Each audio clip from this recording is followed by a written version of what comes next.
ሰላም ጤና ይስጥልን ተመልካቾቻችን ከኢሳት አዲስ አበባ ዋናው ስቱዲዮአችን የሳቱን ዜናዎች ይዤላችሁ ቀርብ ያለው ከዜናዎቹ ጋር መልክተ ዮሐንስ አብራችሁ ቆይታ አደርጋለሁ እስከ ዜናችን ፍጻሜ ድረስ አብራችሁን ቆዩ ህዝቡ እንደ ከዚህ በፊቱ ሁሉ እንደ አንድ ሰራዊት ሆኖ ለሀገሩ ሁሉና በመቆም የመከላከያ ሰራዊቱን በሁሉም ነገር በመደገፍ የውጭን ጫናና የውስጡን ትንኮሳ እንዲመክትና እንዲቀለብስ ጠቅላይ ሚኒስትር ዶክተር አብይ አህመድ ጥሪ አቀረቡ ለትግራይ ህዝብ ያለንን ሐሳብ ለዓለም አቀፍ ማህበረሰብ ያለንን ቦታ ለመጨረሻ ጊዜ አሳይተናል ብለዋል ጠቅላይ ሚኒስትሩ ባወጡት መግለጫ ግጭት ላለማባባስ ለህዝቡ የእርሻ ወቅት ፋታ ለመስጠት እንዲሁም የርዳታ አቅርቦቱ ያለ ሰበብ እንዲከናወን ስንል በሰባዊነት ላይ የተመሰረተ የተናጠል የተኩስ አቁም ስምምነት አድርገናል ያሉት ጠቅላይ ሚኒስትሩ ሰላም የተወሰነ ዋጋ እንደሚያስከፍለን ብናውቅም ይግን የመጨረሻ ሰላማዊ እድል ነው ብለዋል ድመት መንኩሳ አመሏን አትረሳ እንደሚባለው ጁንታው የሰላም መንገድ ሊዋጣለት አልቻለም ያሉት ጠቅላይ ሚኒስትሩ አሁን ባለው ቁመናው ያለ ግጭት ውሎ ማደር አይችልም ሲሉ አክለዋል ህፃናትና ወጣቶችን ባደንዛዥ እያሳበደ ወደ ጦርነት እየማገደ ይገኛል የመከላከያ ሰራዊት እነዚህን ህፃናት ወታደሮች የመታደግ ሞራላዊ ግዴታ ወድቆበታል ሲሉም ተናግረዋል ለህዝባችን ስንል የከፈልነው ዋጋ ባልገባቸው ደካሞች ምክንያት ውጤት እንዳላመጣ የገለጹት ዶክተር አብይ በመግለጫቸው ጁንታው የኢትዮጵያ ህልውና ቀንደኛ ጠላት መሆኑን ደግሞ እያስመሰከረ ነው ብለዋል ይህንንም መላ ህዝባችን አስተባብረን እንቀለብሰዋለን በአንድ በኩል ሰባዊ እርዳታ እንዲቀላጠፍ እየሰራን በሌላ በኩል የውጭና የውስጥ ጠላቶች ተናበው የከፈቱብንን ጥቃት መክተን እንቀለብሰዋለን ሲሉም ገልጸዋል ጁንታው ዋሻ ውስጥ ገብቶ ህዝቡ በረሃብ ሊያልቅ ነው ያለ ሲያላዝን ነበር ያሉት ጠቅላይ ሚኒስትሩ ለህዝቡ ሲባል ሰባዊ የተኩስ አቁም ሲደረግ ደግሞ የረሃቡን አጀንዳ ትቶ የጦርነት ነጋሪት መጎሰም ጀመረ ሲሉ አስታውሰዋል ዓለም አቀፍ ማህበረሰብ ስለ እርዳታና ስለ ረሃብ ሲናገር መቆየቱን ዘንግቶ ጁንታው ህፃናትን ሲያሰልፍ እንኳን ዝምታን መርጧል ያለው የጠቅላይ ሚኒስትሩ መግለጫ የርዳታ መግቢያ ኮሪደሮች የግጭት ቦታዎች ሲያደርጓቸው የርዳታ ድርጅቶች አሁንም መንግስትን ለመውቀስ ይቃጣቸዋል እነዚህን ሁሉ ከግምት በማስገባት መንግስት አስፈላጊውን ሁሉ ነገር በተገቢው መንገድ ያደርጋል ብለዋል ህዝባችን ከሐሰተኛ መረጃዎችና ከጠላት ፕሮፓጋንዳ ራሱን እንዲጠብቅ አሁንም ለማሳሰብ እንወዳለን ብለዋል ጁንታውና አጋሮቹ ያላቸው አቅም ውሸትን መፈብረክ ብቻ ነው ሲሉም ሐሳባቸውን አጠናክረዋል የውስጥና የውጭ ኃይሎች ፕሮፓጋንዳቸውን አቀናጅተው ህዝቡን ለመከፋፈል እየሰሩ ነው ያሉት ጠቅላይ ሚኒስትሩም ለዚህ ደግሞ ህዝባችን እንደ ከዚህ በፊቱ ሁሉ እንደ አንድ ሰራዊት ሆኖ ለሀገሩ ህልውና በመቆም የመከላከያ ሰራዊቱን በሁሉም ነገር የመደገፍ የውጭን ጫናና የውስጡን ትንኮሳ እንዲመክትና እንዲቀለብስ ሲሉ ጥሪ አቅርበዋል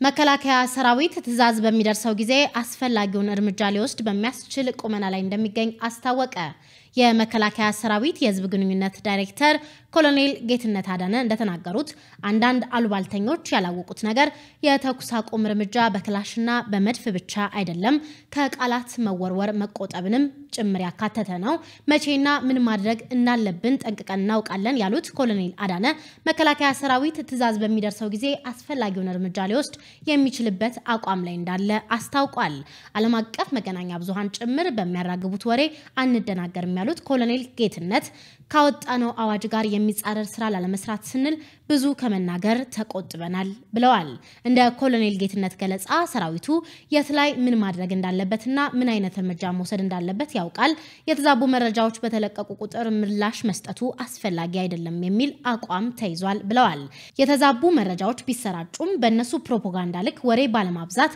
ጨዋነታችንን ማሳየት ይጠበቅብናል ያሉት የህዝብ ግንኙነት ዳይሬክተሩ ችግሮች የሚባባሱ ከሆነ ግን የመንግስትን ውሳኔ ተከትሎ የሚተላለፉ እርምጃዎች ሊኖሩ እንደሚችሉ መግለጻቸውን የኢትዮጵያ ፕሬስ ድርጅት ዘግቧል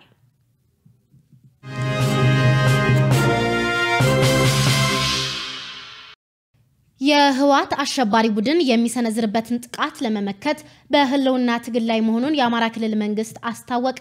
ክልሉ ትላንት አመሻሽ በሰጠው መግለጫ መላው ኢትዮጵያውያን የጀመርነውን የህልውና ትግል በማገዝ የትግል ሂደት አውንታዊ ሚናችሁን እንድትወጡ ሲል ጥሪ አቅርቧል። ተጨማሪ ያለን የክልሉ መንግስት በመግለጫው የኢትዮጵያና የአማራ ህዝብ ጠላት የሆነው ትህነግ ወያኔ እንደ ሀገር ህልቆ መሳፍርት የሌለው ግፍና በደል አድርሷል ብሏል። ይህ ቡድን ለፈጸመብን ሀገራዊና ህዝባዊ ክህደት የሀገራችንን የግዛት አንድነት በመሸርሸር ሉዓላዊነቷ የማይከበር ራሷን ችላ መቆም የማትችልና በሁሉም መስክ ተንበርካኪ ሀገር ባለቤቶች እንድንሆን በርካታ ደባ ፈጽሞብናል ሲልም አክሏል። አሸባሪው ትህነግ የአማራ ክልልን ወሰን ጥሶ በማለፍ ጥቃት ለመፈጸም ያደረገው ጥረት ባይሳካለትም በማይካድራ ንጹሃን ወንድሞቻችንና እህቶቻችን ላይ የፈጸመው አርመኒያዊ የጅምላ ጭፍጨፋ የሚዘነጋ አይደለም ሲል ክልሉ በመግለጫው አመላክቷል። በየግንባሩ የምትገኙ የሀገር መከላከያ ሰራዊት አባላት፣ የክልላችን ልዩ ኃይልና የሚሊሻ አባላት፣ ህዝባዊ ፖሊስና ሰላም አስከባሪ አባላት እንዲሁም አገርና ህዝብን ለማዳን የተግባር እንቅስቃሴ ያደረጋችሁ የምትገኙ የየክልሉ የጸጥታ አካላት በዚህ ታሪካዊ መድረክ ከጠላት ጋር ፊት ለፊት በመግጠም ለሀገራችሁ ሉዓላዊነትና ለህዝባችሁ ህልውና የምትከፍሉትን ክቡር መስዋዕትነት ታሪክ ምንጊዜም ሲያስታውሰው ይኖራል ሲልም የጸጥታ አካላቱን ስራ አወድሷል። በቀጣይም የተሰጣችሁን ህዝባዊና አገራዊ ተልዕኮ በጽናትና በቁርጠኝነት እንደምትወጡ እምነታችን የጸና ነው ያለው ክልሉ ስለሆነም መላው የኢትዮጵያና የአማራ ህዝብ ከጎናችሁ መሆኑን አውቃችሁ በጀግንነት ታሪካዊ ጠላታችንን በመደምሰስ ለሀገራችሁ ዳግም የኩራት ምንጭ እንድትሆኑ ጥሪያችንን እናቀርባለን ብሏል።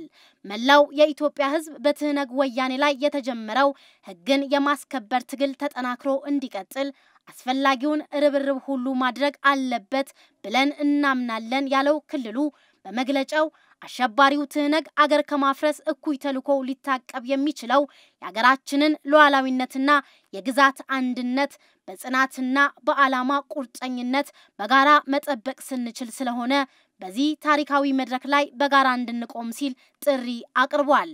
በየትኛውም ዘመን ሰልጥናችሁ የሀገርና የህዝብ ሉዓላዊነት ለማስከበር በማንኛውም የመንግስት ጸጥታ መዋቅር ውስጥ ተሰልፋችሁ ስታገለግሉ የቆያችሁና በታሪክ አጋጣሚ የሙያ ዘርፍ የቀየራችሁ የክልላችን ኗሪዎች ለህልውናችን የምናደርገውን የትግል ጥሪ ተቀብላችሁ በክልሉ ጸጥታ መዋቅር ውስጥ እንድትቀላቀሉ ጥሪያችንን እያቀረብን ከዛሬ ሐምሌ 6 ጀምሮ በየአካባቢያችሁ ሰላምና ደህንነት ጽሕፈት ቤት በአካል ተገኝታችሁ በፈቃደኝነት እንድትመዘገቡ ሲልም ለቀድሞ የጸጥታ አካላት ጥሪ አቅርቧል።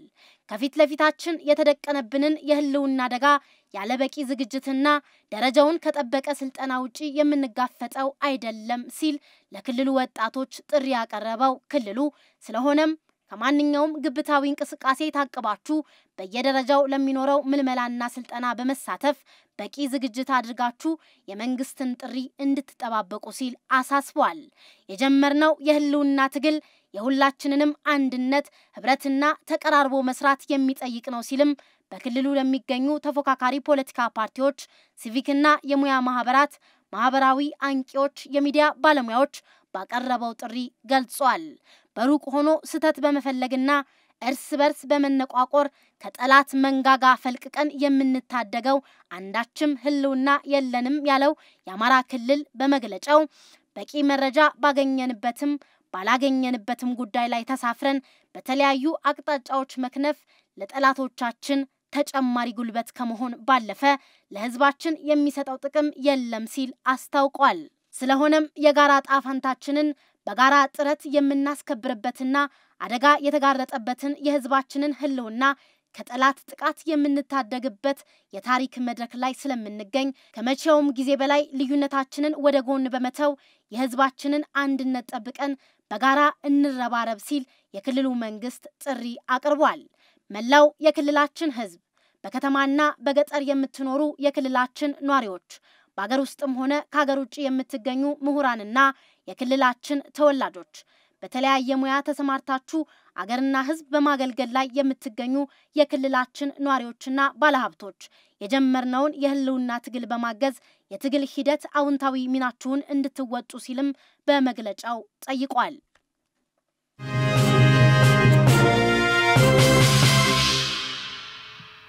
የአውሮፓ ህብረት በትግራይ የሰብአዊ መብት አያያዝ ላይ ያሳለፈው ውሳኔ እየተካሄደ ባለው የማጣራት ሂደት ጣልቃ መግባት እንደሆነ የውጭ ጉዳይ ሚኒስቴር ገለጸ። የኢትዮጵያ ፌዴራላዊ ዲሞክራሲያዊ ሪፐብሊክ መንግስት የአውሮፓ ህብረት በትግራይ የሰብአዊ መብት አያያዝ ዙሪያ ያሳለፈው ውሳኔ እንዳሳዘነው አመላክቷል። ሚኒስቴሩ ባወጣው መግለጫ በትግራይ ክልል በተካሄደው ህግ የማስከበር ዘመቻ ወቅት ተፈጽሟል የተባሉ የሰብአዊ መብት ጥሰቶችን ለማጣራት ከኢትዮጵያ ሰብአዊ መብት ኮሚሽን ከሰብአዊ መብቶች ከፍተኛ ኮሚሽነር ከተውጣጡ አካላት ጋር መርማሪ ቡድን ለማሰማራት መንግስት መስማማቱ ተመላክቷል። በአሁኑ ሰዓትም የወታደራዊ የፍትህ ስርዓትን የክልል ህግ አስከባሪ ባለስልጣናትን የፌደራል መርማሪዎችንና አቃቢ ህግን በማቀናጀት ምርመራዎች በስፋት እየተደረጉ መሆኑን አውስቷል። ህብረቱ ውሳኔውን ከማሳለፉ በፊት የኢትዮጵያ መንግስት የውሳኔ ሐሳብ በተመለከተ ያቀረበው አቤቱታ ከግምት ውስጥ እንዳልገባ ገልጿል። ውሳኔው እጅግ የፈጠነና የተቀናጀ የሰብአዊ መብት ጥሰት ሁኔታ ላይ የሚካሄደው የምርመራ ሂደቱ ላይ ጣልቃ መግባት መሆኑን ሚኒስቴሩ አመላክቷል።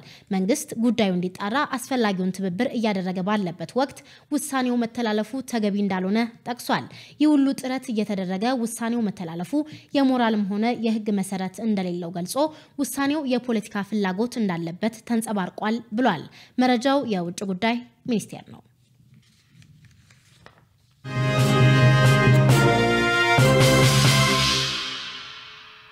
የተባበሩት መንግስታት የስደተኞች ከፍተኛ ኮሚሽን ኮሚሽነር ፊሊፓ ግራንዲ በትግራይ ያሉ በመቶዎች የሚቆጠሩ ኤርትራውያን ስደተኞች እንደታሰሩና ለእንግልት መዳረጋቸው እንዳሳሰባቸው ገለጹ። ኮሚሽነሩ ከትግራዩ ግጭት ጋር በተያያዘ በክልሉ የሚገኙ ኤርትራውያን ስደተኞች በግጭቱ ወቅት በአንድም ሆነ በሌላ በኩል ከአንደኛው ወገን ጋር ትስስር አላችሁ ተብለው ለጥቃት ላፈናና ለስር መዳረጋቸውን የሚያመለክቱ ታማኒ ያላቸውና የተረጋገጡ መረጃዎች ደርሰውኛል ብለዋል። ከፍተኛ ኮሚሽነሩ በተለይ በምሽት ሰዓት ማይ አይኒና አድሐሩሽ ተብለው በሚጠሩ የስደተኞች መጠለያ ጣቢያዎች ውስጥ በርካታ የታጠቁ ኃይሎች በስደተኞች ላይ መጠነ ሰፊ ወንጀሎች ስለመፈጸማቸው ስጋታቸውን ገልጸዋል። በመቶዎች የሚቆጠሩ ኤርትራውያን ስደተኞች ባለፉት ጥቂት ሳምንት በሽረ ከተማ በቁጥጥር ስር መዋላቸውን በመጥቀስ መቀለ ያሉ ባለስልጣናት ማብራሪያ እንዲሰጡና ለስር የተዳረጉ ስደተኞችና ጥገኝነት ጠያቂዎች በአስቸኳይ እንዲለቀቁ ኮሚሽነሩ ጠይቀዋል ሲል ኤኤፍፒ የዜና ወኪል ዘግቧል።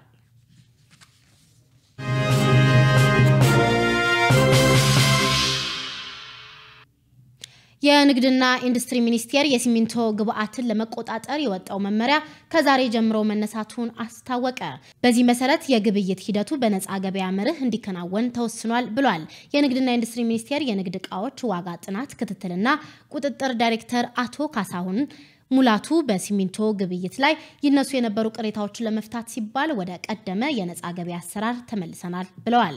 በዋነኝነትም የክረምት ወቅት የሲሚንቶ ፍላጎት ስለሚቀንስ አምራች ኢንዱስትሪዎች፣ አከፋፋዮችና ቸርቻሪዎች ሲሚንቶ ባልተጋነነ ዋጋ እንዲሸጡ የበኩላቸውን እንደሚያደርጉ ስምምነት ላይ መደረሱን አስታውሰዋል። ከዚህ ጋር ተያይዞም በአቅርቦት ላይ ያለውን ክፍተት የፋብሪካዎችን አቅም በማጠናከር ለመሙላትና ከውጭ ለማስገባት መንግስት መወሰኑን ገልጸዋል። የፋብሪካዎች የምርት መሸጫ ዋጋም ከሚኒስቴሩ ጋር በመነጋገር በተጠና እንዲሆን ስምምነት ተደርሷልም ነው ያሉት። አሰራሩም በነፃ ገበያ ላልተወሰነ ጊዜ እንዲቀጥል መወሰኑን ተናግረዋል።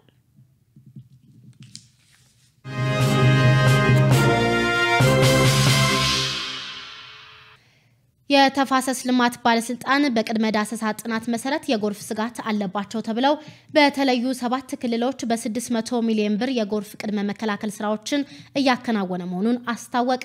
የባለስልጣኑ ምክትል ዋና ዳይሬክተር አቶ ጌታቸው ግዛው በተለይ ለአዲስ ዘመን እንደገለጹት በቅድመ ዳሰሳ ጥናት መሰረት ለጎርፍ ተጋላጭ ለሆኑ 7 ክልሎች ላይ በ600 ሚሊዮን ብር የጎርፍ ቅድመ መከላከል ስራዎች እየተሰሩ ይገኛሉ። ስራው እየተከናወነ ያለው በልዩ ሁኔታ ከመንግስት በተገኘ ተጨማሪ በጀት ነው ያሉት ምክትል ዳይሬክተሩ የጎርፍ ቅድመ መከላከል ስራው የሚያተኩርባቸው ክልሎች ኦሮሚያ፣ አማራ፣ ሶማሌ፣ አፋር፣ ጋምቤላ፣ ደቡብና ሲዳማ ክልል መሆናቸውን አስታውቀዋል። በዚህ ደረጃ ከፍ ያለ በጀት ሲመደብም የመጀመሪያው ነው። ከዚህ በፊት መንግስት ከ100 ሚሊዮን ብር በላይ ለቅድመ መከላከል መድቦ አያውቅም። ይህም ለጉዳዩ ልዩ ትኩረት መሰጠቱን ያመላክታል ያሉት አቶ ጌታቸው ይህም በሰው ህይወትና በንብረት ላይ ሊደርስ የሚችለውን ጉዳት ታሳቢ ያደረገ ነው ብለዋል። የብሔራዊ ሜትሮሎጂ ኤጀንሲ ትንበያ በአብዛኛው አካባቢዎች ዘንድሮም ልክ እንደ አምናው ጎርፍ ሊከሰት እንደሚችልም አመላካች ነው ብሏል። በትንበያው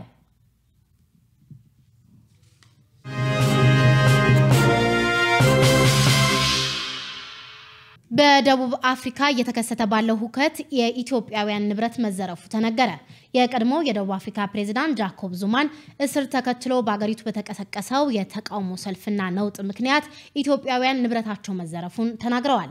ደቡብ አፍሪካ ውስጥ ለረጅም ጊዜ በንግድ ስራ ላይ የተሰማሩት አቶ ግርማ ፊጣ ለቢቢሲ እንደገለጹት የእሳቸውን ጨምሮ የበርካታ ኢትዮጵያውያን ሱቆች ተዘርፈዋል ብለዋል። ዛሬ ማክሰኞ የአገሪቱ ፖሊስ እንዳስታወቀው በሁከቱ ቢያንስ የ30 ሰዎች ህይወት ሲያልፍ የ800 ያህል ሰዎች ደግሞ በቁጥጥር ስር ውሏል።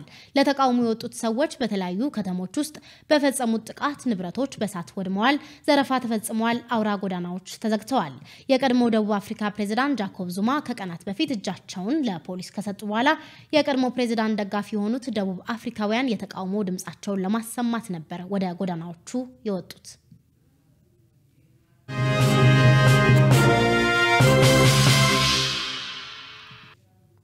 ተመልካቾቻችን ከኢሳት አዲስ አበባ ዋናው ስቱዲዮአችን ለሳቱ የነበሩን ዜናዎች እነዚህን ይመስላሉ። ከቀሪ ሌሎች የኢሳት መሰናዶች ጋር መልካም ቆይታ።